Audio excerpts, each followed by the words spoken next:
You're watching Southwest Florida in Focus. Coming up, condo owners say enough is enough.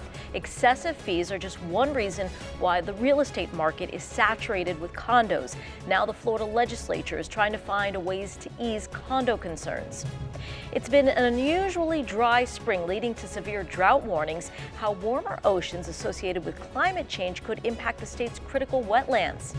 And it's goodbye snowbirds, hello shorebirds. We show you how Southwest Floridians are helping hatchlings that are vital to our ecosystem. Hello, I'm Sandra Victorova. Thank you for joining us. Florida's real estate market is changing. Realtors say it is no longer a seller's market, and that's making things extra difficult for anyone trying to sell a condo. Homeowners who can no longer afford their condos are causing a surge on the market, which is at its highest rate since the pandemic. Some of the cost concerns come from Florida's stricter condo rules. Now state lawmakers are looking at new regulations again to offer some relief. There are plenty of selling points to Carrie Irving's North Fort Myers condo, a relaxing pool right next to the Caloosahatchee and just minutes from downtown Fort Myers. We also have dolphins that come up and down this river along the boardwalk. But Irving knows finding a buyer won't be easy. It's been on the market since last year. He reluctantly dropped the price by $15,000 to $195,000. The market's just tough here, and one reason they're not selling is they haven't done a lot of repairs on the outside. His condo association hasn't completed repairs left by Hurricane Ian. If you walk around, you'll see that for 2.5 years. So it's a terrible selling point to come in here and see this. And I'm not happy at all about it. Irving says he's selling because his friends have left and he wants more time with grandkids up north. While hurricanes don't factor in his decision, he suspects Southwest Florida's recent storms will make it harder to find a buyer. I don't think anybody's seen that in years and consecutively. Right now, Florida doesn't look like it's a very good option. Silvana Fissel in Fort Myers says she's selling because higher insurance rates and higher condo fees are hard to keep up with. 8 years ago, she paid about $400 in condo fees here. That amount has more than doubled, and she could face even higher fees at her other condo. I'm afraid that they will also go to close to the 1,000. So Fissel says her fees went up because her association wasn't collecting enough reserves as required by Florida's new condo rules. She regrets not putting her condos on the market earlier when prices were higher, and she wasn't competing with other condo units for sale in her own neighborhood. So I wish we could do that in that time, but now it's too late. According to Zillow, condo inventory in Naples is up 25% compared to 5 years ago. Cape Coral's inventory is up 51%, and Punta Gorda increased by 119%. That's more than 1,000 condo units on the market in the Punta Gorda metro area. Kara Ng, a senior economist with Zillow, says more inventory is good news for home hunters. Condo prices are falling in Southwest Florida, but part of the fall in prices is the recalibration of supply and demand. During the pandemic, remote work and the desire for sunshine drove mass migration to Florida. Builders stepped in to take advantage of the surge in demand, and this helped increase the number of homes available for sale. This strong building activity contributed to making many metros within Florida rank as some of the strongest buyers markets within the U.S. It's a great time to be a buyer. Buyers are in the driver's seat in the negotiations, and condos right now are selling, on average, 4 to 5% under their list price. So buyers are winning in the negotiations, and on average this year, condos have been selling 10 to 11% less than what they originally started at.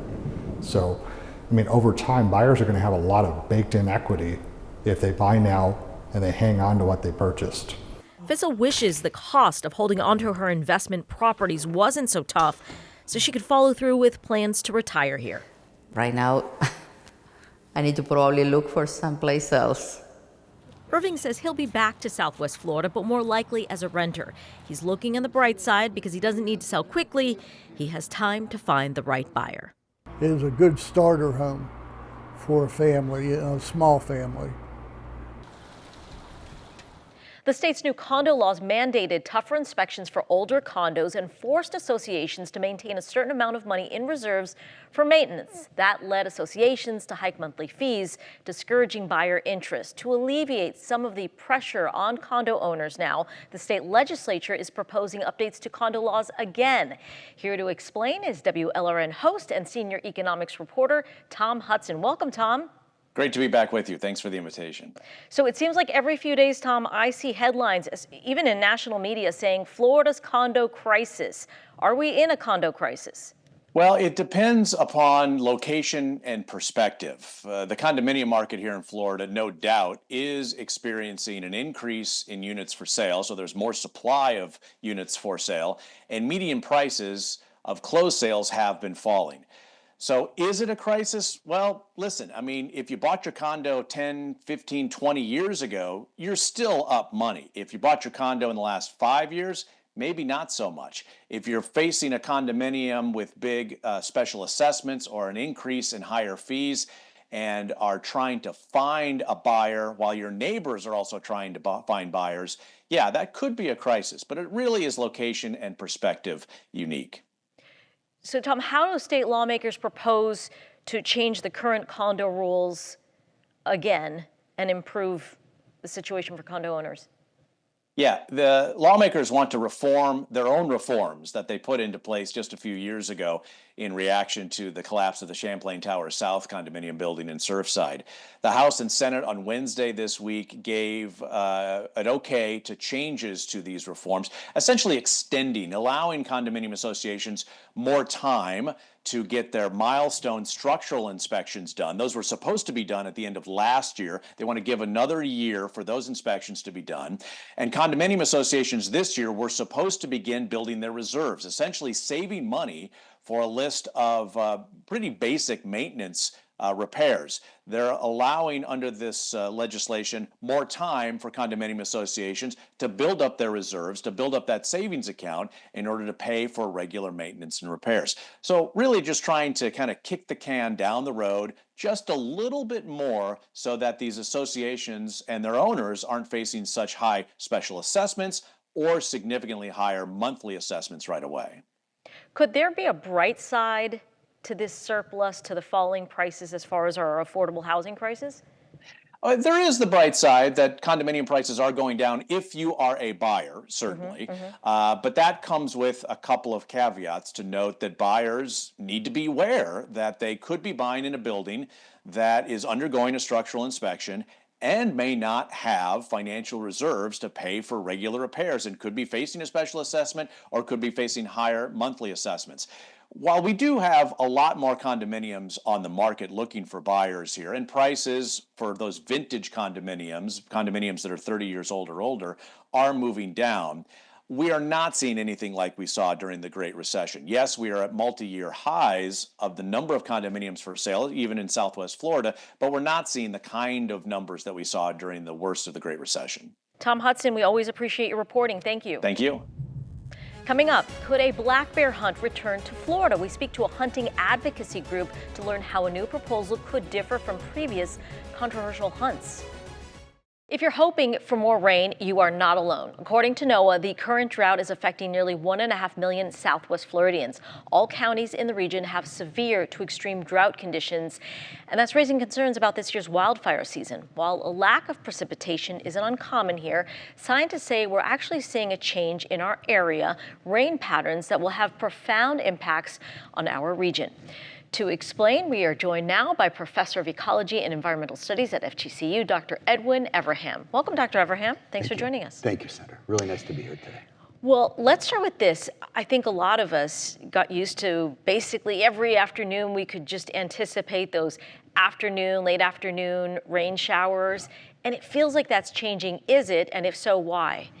Yeah, I think anybody who has been here for more than 10 years remembers that time.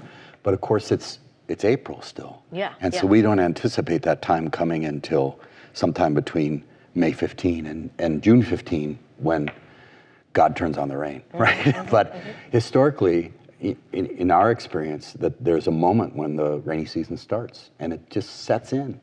So you can I used to joke about, you could look at the weekly weather broadcast and it would say, high in the low 90s and low in the high 70s and chance of rain 70% every day. Yeah. And so we were just used to those afternoon rainfalls. And that sure seems to have changed. So help us understand why, and the other change, it seems, is that we're seeing, at least scientists say, we're seeing more intense rainfalls, what some folks call these rain bombs. Yeah.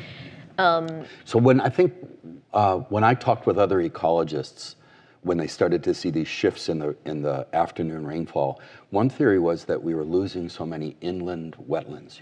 As we develop away from the coast, we often drain wetlands to put in homes, to put in roads, and that those interior wetlands on a hot summer day are going to evaporate water, create clouds, and then cause a rainfall. So that could have been what was driving it. I really feel like the change has changed in the last 5 years. And it seems very much more that what we're seeing is shifts in these global patterns of movement of currents, of movements of masses of air, the trade winds, the things that are making these more intense storms land in different parts of the landscape. Does a warmer climate play a big role in this? I think it absolutely does. And it's hard. We only have one planet, so it's really hard to control the experiment and figure out exactly what's happening. But when I started here in 1996, we already understood what the increased amount of carbon in the atmosphere was doing to solar radiation patterns. So there was certainly projections about how, on average, the Earth would warm. And again, I've really felt in the last 5 years that I'm not thinking about the future anymore. It's arrived. And I think we've all felt how much hotter it's gotten in April and May and into June. When the rainy season sets in, that tends to cool things down a little bit during the day. But wow, do you remember sea surface temperatures of 100 degrees Fahrenheit? I just don't. No. And we're seeing them on a regular basis now. So I think that in Southwest Florida, the future of climate change has already arrived. And that we're seeing, on average, warmer temperatures. We, of course, have seen sea level rise slowly, but then that sea level rise manifests itself when we get these cyclonic storms and we get a higher storm surge associated with the storms. But I don't think I anticipated nor fully understand this shift in rainfall. I haven't seen any evidence yet that we're getting less rain in a year. But it seems like instead of having a little bit of rain every day during the rainy season, we can get a severe rainstorm and then go 3, 5, 7 days with no rain at all during the rainy season, and then another severe storm.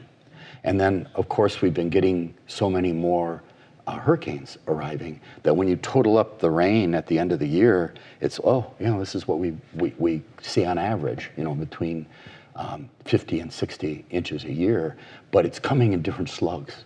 If I can add this part, I recently said, if you can imagine trying to grow a houseplant, and it needs a cup of water every day, but you decide not to give it any water for a week, but then at the end of the week you give it a whole gallon all at once. It's not good for the plant. It's not good for our landscape. It's not good for our wetlands. It's not good for the plants and animals that are adapted to the seasonal dry down and then a seasonal saturation. Dr. Everham, we so appreciate your insight. Thank you. Oh, thank you very much.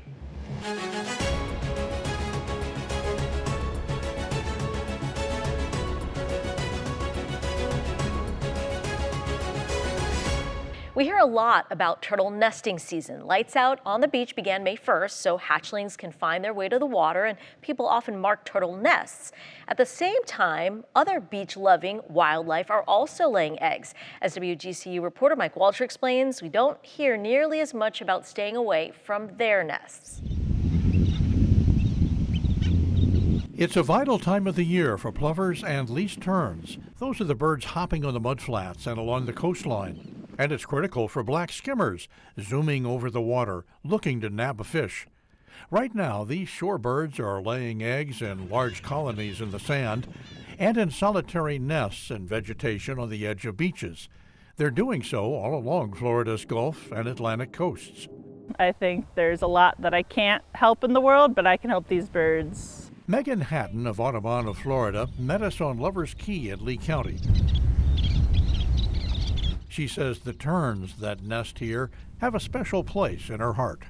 They're tiny little birds, but they have no fear when it comes to protecting their nests, and I think that's really special. They're so cute. The babies are they're little cotton balls on toothpicks that run around like mad. Shorebirds lay 2 to 6 eggs. For 30 days, parents sit on the eggs, shading them from the sun. And they watch for predators, crows and other birds, raccoons and dogs, and humans. So they have a lot of threats, natural threats. So keeping the human threats a little bit in check is where we try to come in. Using warning tape and signs, Audubon, Florida workers and park rangers mark off nests. Still, people get curious or careless and disturb nests. Well, it's heartbreaking. If they're not able to succeed with their nests, we won't continue to have them here. We won't continue to enjoy all the beauty that's all around us. But how will you know if there's an unmarked nest nearby? So they'll come out and start yelling at you. So they'll start squawking a bunch. They may kind of throw themselves down in front of you and start beating their wings. So they're pretending that they're injured to try to make themselves look like the prey, and they want you to follow them. If that happens, Hatton says, back away slowly and watch for any eggs in the sand.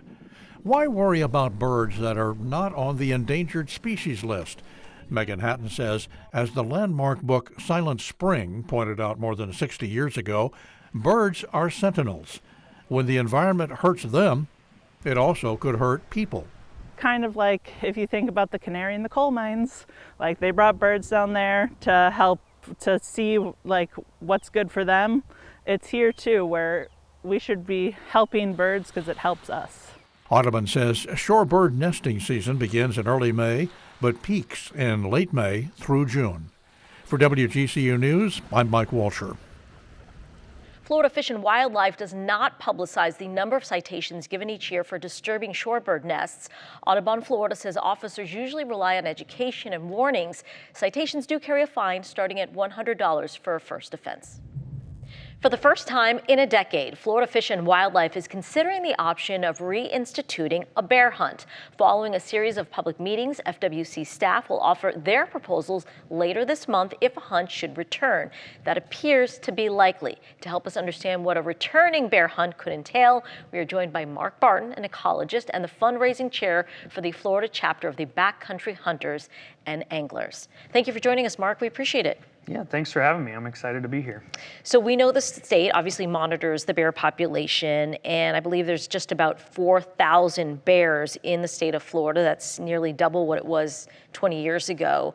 Why do you think now is the time for another bear hunt? So just to be clear, that 4,000 number is from 2015, and there's a lot of evidence that shows that the bear population has increased substantially since then.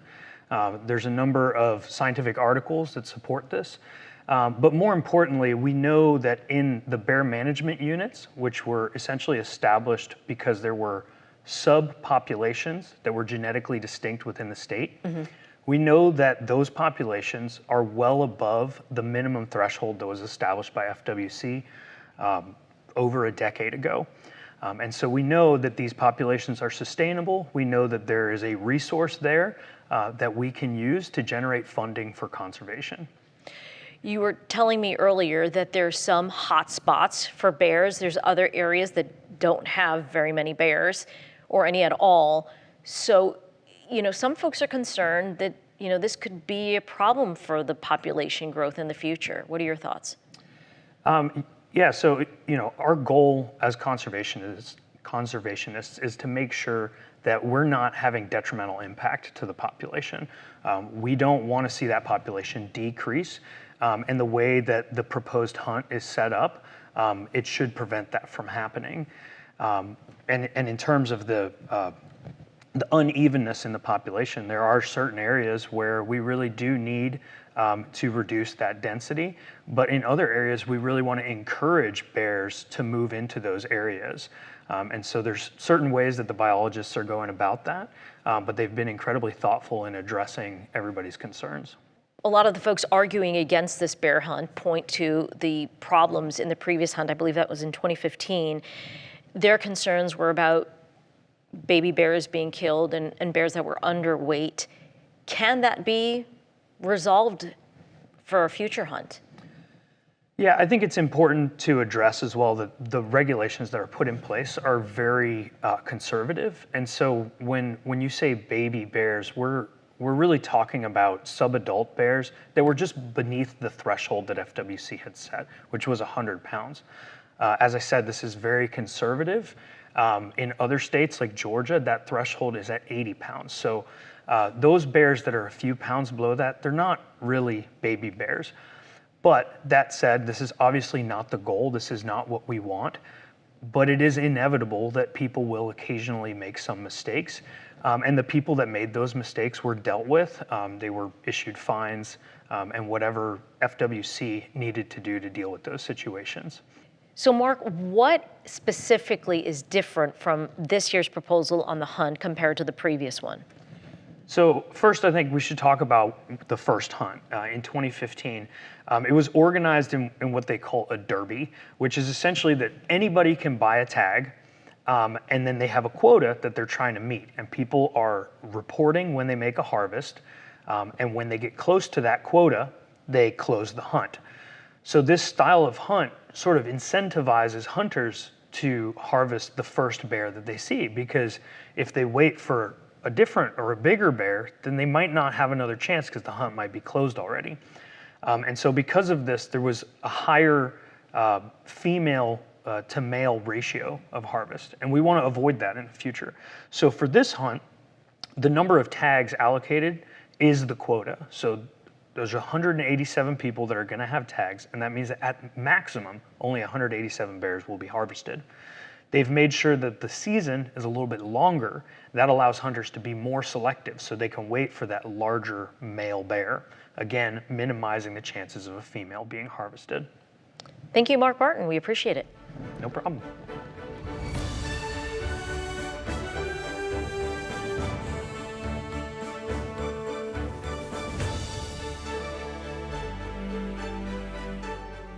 After the break, a little bit of happiness comes to the hardwood, how one game of basketball has become an annual highlight for a Lee County high school. A crowd packed the rafters at Fort Myers High's gym for one of their biggest sporting events of the year, the annual Inclusion Basketball Game. For the 15th year, athletes from the Life Skills program, who are traditionally excluded from school sports, got their chance to take over the hardwood. WGCU's Amanda Inscore-Whittemore reports. All right, fans, make some noise. It's time for the 15th annual Inclusion Basketball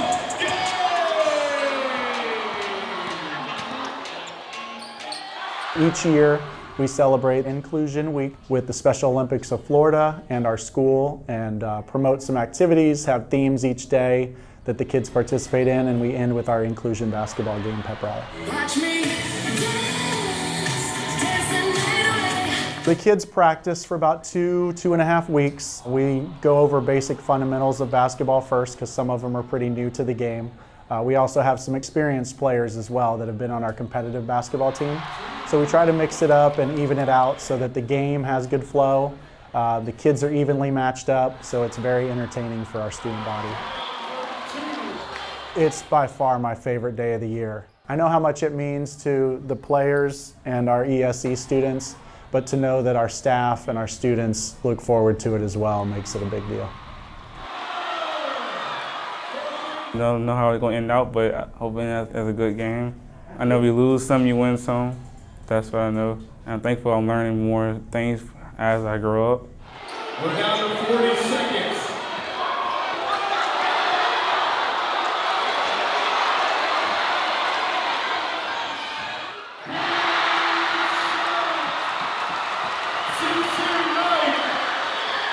It's unmatched. The excitement that even the general students feel and how excited they are for the kids to be having fun and doing good and making baskets. Everyone is so happy. They love all the attention on them because with them being in separated classes during the days, they don't get to interact with the general student body all the time. So for them to be able to showcase what they've been working for weeks and weeks, they just love it.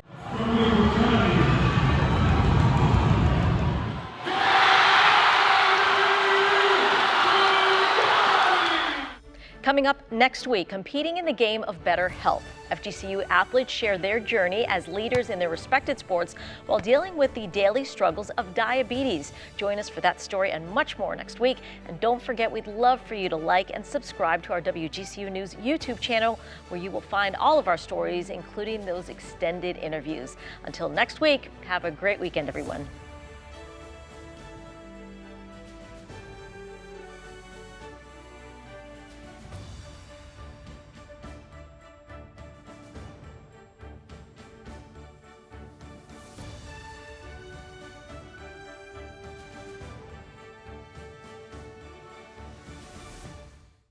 Thanks for watching. We've got more great content for you, from news to the arts to the environment. So be sure to like and subscribe to WGCU's YouTube channel and follow us on our social media platforms for the stories that matter to you.